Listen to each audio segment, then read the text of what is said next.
Good morning friends. तो friends, अब overheads में हम इस कंसेप्ट को पढ़ते हैं। ये है कैपेसिटी का कॉन्सेप्ट।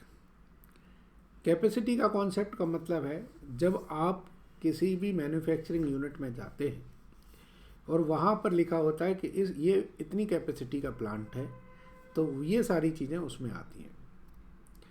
ठीक है, हम आज ये सारी चीज़ों को समझेंगे। चलिए, पहला होता है इंस्टॉल्ड कैपेसिटी। इंस्टॉल्ड का मतलब जो प्लांट की टोटल क्षमता है, मतलब बिना रुके बिना छुट्टी 24 घंटे 7 दिन अगर काम करता है तो जो प्रोडक्शन होती है वो कहलाती है इंस्टॉल्ड कैपेसिटी। जैसे आप अपनी स्कूटर लेके आते हैं या स्कूटी लेके आते हैं तो वो कहते हैं 75 किलोमीटर पर आवर्स।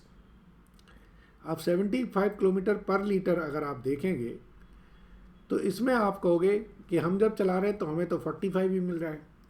तो उसका रीज़न है, वो जब गाड़ी चलाते हैं तो वो रोड पे नहीं चलाते हैं, वो एक फ्री व्हील पे चलाते हैं और उसमें भी 40 की स्पीड पर सेट कर देते हैं। तो उसमें ना तो कोई रेजिस्टेंस होता, ना कोई आपका वजन होता है, सिर्फ गाड़ी की कैपेसिटी निकलती है।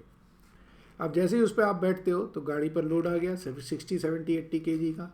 इसके बाद जब आप रोड पर चलते हो तो फ्रिक्शन आ गई, तो वो जो कैपेसिटी है वो आपकी कम हो जाती है। सिमिलरली जो प्लांट की कैपेसिटी है, अब आप जैसे 24 घंटे तो चलाओगे नहीं, आप चलाओगे उसे 8 घंटे। इसके बाद आप छुट्टियों में भी बंद रखोगे, सैटरडे संडे या संडे की छुट्टी रखोगे, तो वो एक्चुअल कैपेसिटी वैसे वैसे कम होती जाती है। चलिए पढ़ते हैं। Installed capacity, it refers to the maximum capacity of producing of goods. Installed capacity is determined either on the basis of technical specification or it is also known as theoretical capacity. It could not be achieved in normal operating circumstances. Now, second is practical capacity. It is defined as the actually utilized capacity of the plant. It is also known as operating capacity. The capacity takes into account loss of time due to repair, maintenance, minor breakdown, idle, setup time, normal delays, Sundays, holidays, सारी चीज़ें। Generally practically capacity is taken between 80 to 90% of the rated capacity. It is also use for the basis of determining overheads rates. तो आपकी जो normal capacity है उसी से हम overhead लेते हैं। Normal capacity is the volume of production और सर्विसेज अचीव्ड और achievable on an average over a period under normal circumstances. अब देखिए फ्रेंड्स, इसमें इंस्टॉल्ड कैपेसिटी से हम क्या क्या चीज़ें कम कर दें नॉर्मल कैपेसिटी लाने में।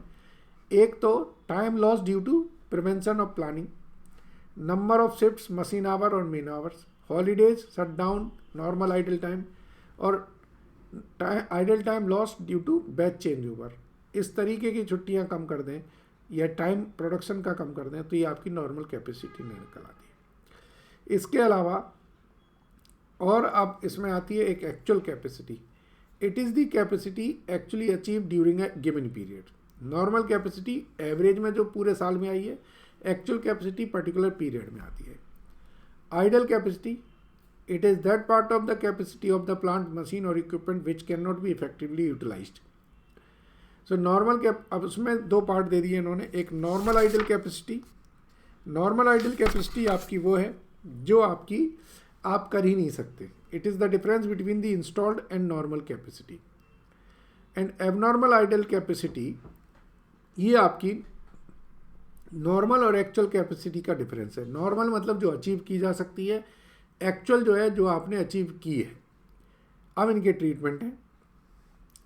Treatment of idle capacity can be treated in product costing if the idle capacity is due to unavoidable reason। ठीक है, तो इसे आप P&L में चार्ज कर दें। नहीं, अनअवॉइडेबल रीजन है, अवॉइडेबल नहीं, अनअवॉइडेबल। देन एक सप्लीमेंट्री रेट लेके हम इसको चार्ज कर सकते हैं। अगर ये अवॉइडेबल रीजन से है और फॉल्टी प्लानर या पावर फेलियर की वजह से है तो ये P&L में चार्ज करते हैं। ठीक है जी। तो फ्रेंड्स, ये आप समझे होंगे। अब आपको ये भी समझ में आएगा कि जब भी आप किसी मैन्युफैक्चरिंग यूनिट के प्लांट पे जाएंगे तो देखेंगे उस पर कितनी कैपेसिटी लिखी हुई है। क्लियर है ना।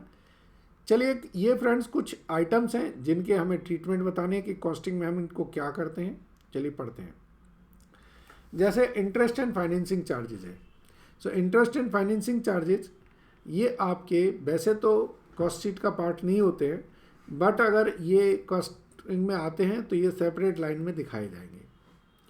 डेप्रीशिएशन दो वजह से हो सकता है, एक तो फैक्ट्री में और एक आपका जो ऑफिस में। तो जो फैक्ट्री में है वो फैक्ट्री के ओवरहेड्स में जाएगा और जो ऑफिस के हैं वो ऑफिस में भी जाएगा।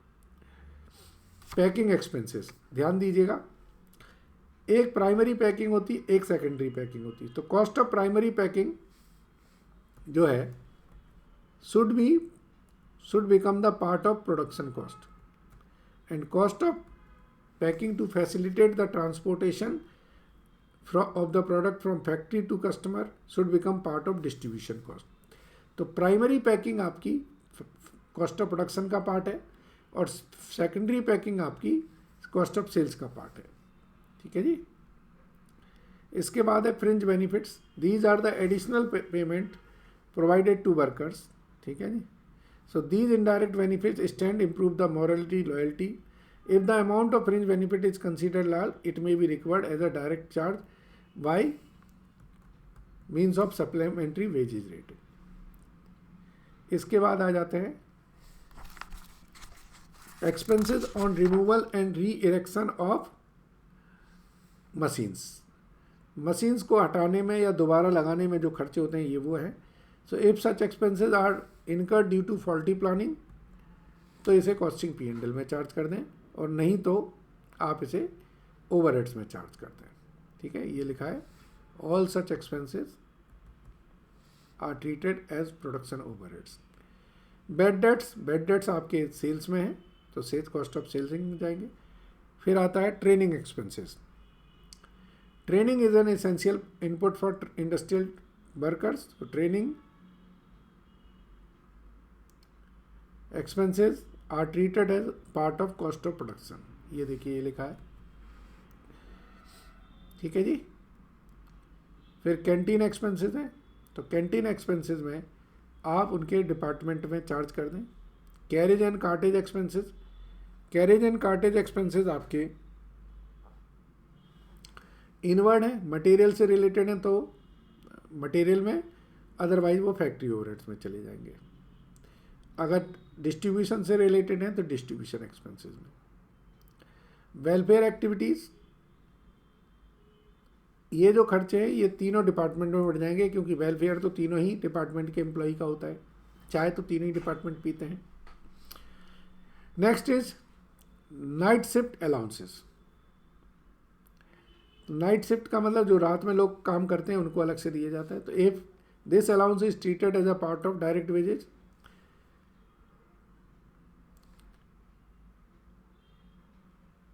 तो ये आपकी रिलेवेंट कॉस्ट में जुड़ जाएगी। अगर किसी बंदे ने कहा कि भाई मेरा प्रोडक्शन दीजिए तो फिर उससे डायरेक्टली चार्ज कर दें। रिसर्च एंड डेवलपमेंट एक्सपेंसेस,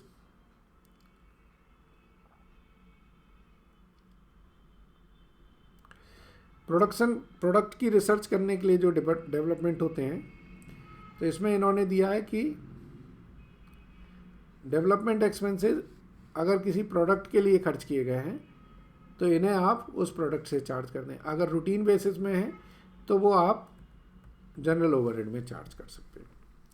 तो फ्रेंड्स ये एक हमने जो लास्ट की थ्योरेटिकल कॉन्सेप्ट है वो पढ़ाया। इसमें ये कैपेसिटी का कॉन्सेप्ट बहुत इंपॉर्टेंट है। शॉर्ट नोट्स 4 नंबर का आ सकता है। Thank you very much.